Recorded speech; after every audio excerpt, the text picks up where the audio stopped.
El Ministerio de Relaciones Exteriores de Rusia, aliado del régimen de Nicolás Maduro, señaló que la crisis en el país sudamericano está alcanzando un punto peligroso y consideró que la conducta de la Casa Blanca abre el camino a la anarquía y el baño de sangre.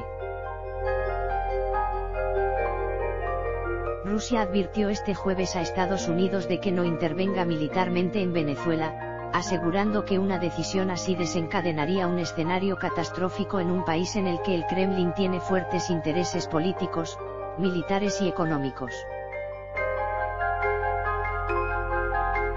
Consultado por el posible avance de Washington sobre Caracas, medida que no fue descartada por la Casa Blanca, el viceministro de Relaciones Exteriores, Sergei Ryabkov, indicó: advertimos contra esto. Creemos que sería un escenario catastrófico que haría temblar las bases del modelo de desarrollo que vemos en la región latinoamericana. En ese sentido, en una entrevista con la revista rusa Asuntos Internacionales, el viceministro reiteró que Moscú permanecerá junto a Venezuela para proteger su soberanía y el principio de no interferencia en sus asuntos internos. Hemos apoyado y continuaremos apoyando a nuestro socio estratégico, aseguró.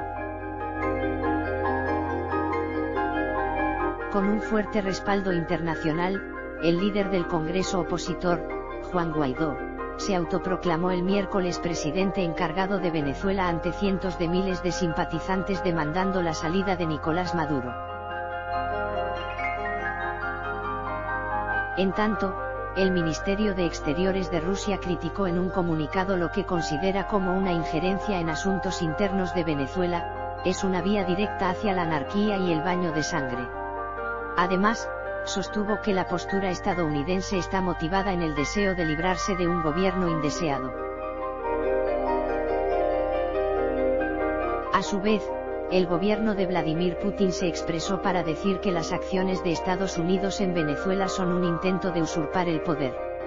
En ese sentido, Ryabkov también indicó que el Kremlin considera que Estados Unidos y otros países seguirán aumentando la presión sobre Caracas. El régimen deshonesto de Nicolás Maduro en Venezuela elevó la apuesta contra los Estados Unidos y la mayoría de los estados latinoamericanos que han reconocido a Juan Guaidó como el presidente interino de Venezuela. La Constitución venezolana estipula que el presidente de la Asamblea Nacional puede asumir los poderes presidenciales en forma interina cuando existe una cuestión de la legitimidad del presidente.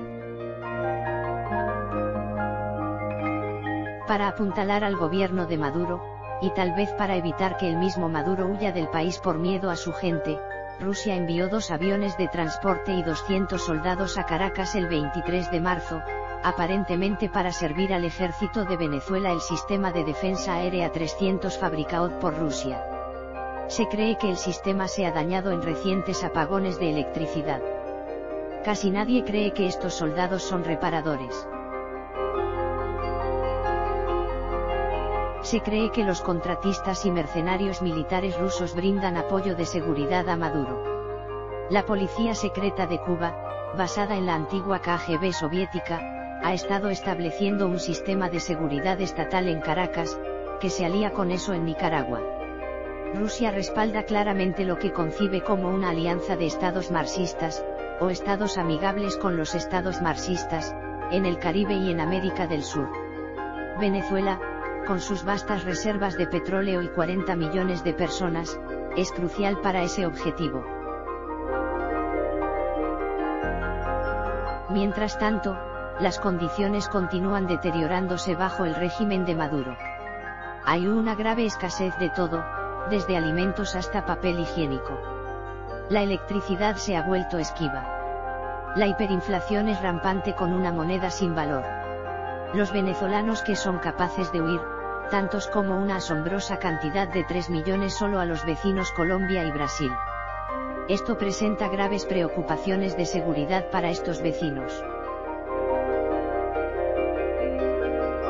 El presidente Trump, el secretario de Estado Mike Pompeo y el asesor de Seguridad Nacional John Bolton le han dicho a Rusia, de una forma u otra, que se vayan a casa y se lleven su ayuda con ellos.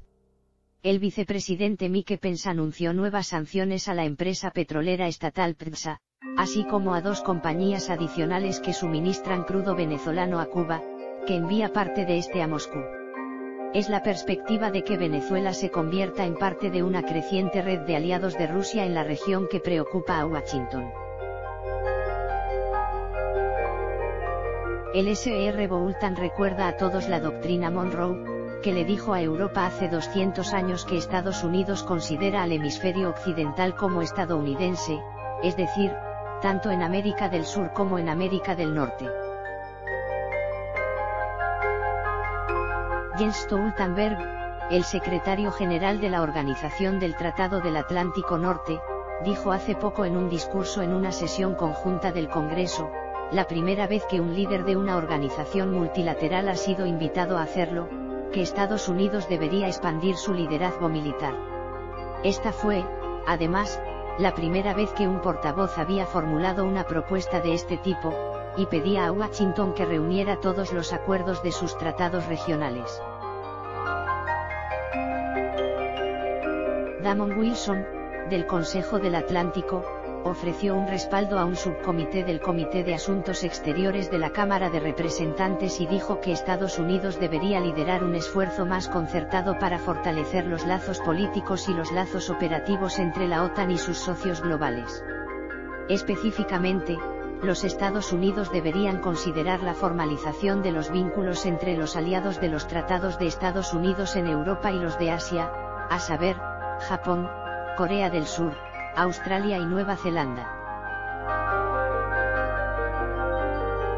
Al mismo tiempo, deberíamos comenzar a fomentar vínculos similares a alianzas entre nuestros aliados existentes con socios estratégicos como India y, en América Latina, Colombia, Brasil y México.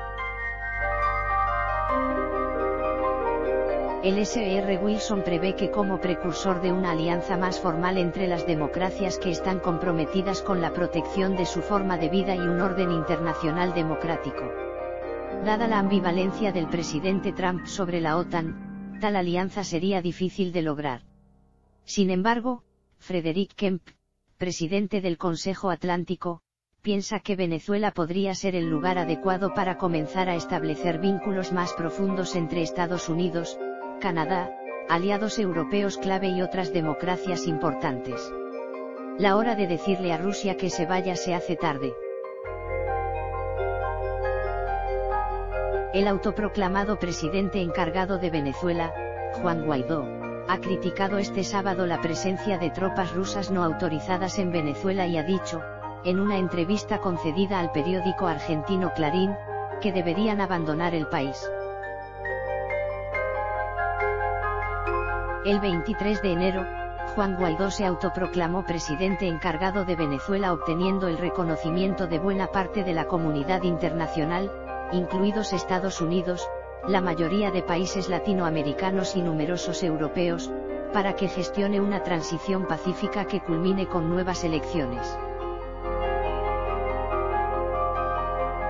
Juan Guaidó considera que no existe un estancamiento en este proceso y que en estos 3 meses se ha avanzado muchísimo para acorralar y poner contra las cuerdas a Maduro. Sin embargo, ha recordado que no hay que olvidar que llevan muchos años luchando contra el régimen chavista. Asimismo, ha explicado que en Venezuela existe intervención militar ilegítima refiriéndose a la presencia rusa y cubana permitida por Maduro. Además, el líder opositor ha aclarado que el único que puede autorizar una misión e intervención extranjera es el Parlamento Nacional. Juan Guaidó ha recalcado que nunca ha puesto la opción militar sobre la mesa. Hemos hablado de cooperación internacional. Es el régimen de Maduro el que lo ha hecho y es un escándalo, ha añadido. El presidente de la Asamblea Nacional de Venezuela ha dicho que no ha convocado elecciones porque para ello tiene que haber primero un proceso de reinstitucionalización del país. Nadie ha reconocido esa elección fraudulenta. Por eso estamos en esta crisis de usurpación de funciones. El que le pone costo a este proceso es el régimen por miedo, ha reconocido. Durante la entrevista, Guaidó ha hablado de la situación humanitaria en este país. Venezuela está colapsada. El régimen de Maduro vive en una burbuja y ya no tiene capacidad de mantenimiento. El país no aguanta más, ha lamentado. En este sentido, ha definido el régimen de Maduro como sádico y miserable. A pesar de estas circunstancias, ha destacado que la ayuda humanitaria está entrando. Así como cierran los puentes, también se abren otros caminos en una dictadura. Esta semana entregamos mucho material de esa ayuda, ha anunciado. Por último, ha explicado que en su futuro gobierno de transición la economía será de libre mercado, habrá apertura a las inversiones, justicia social y libertad sindical.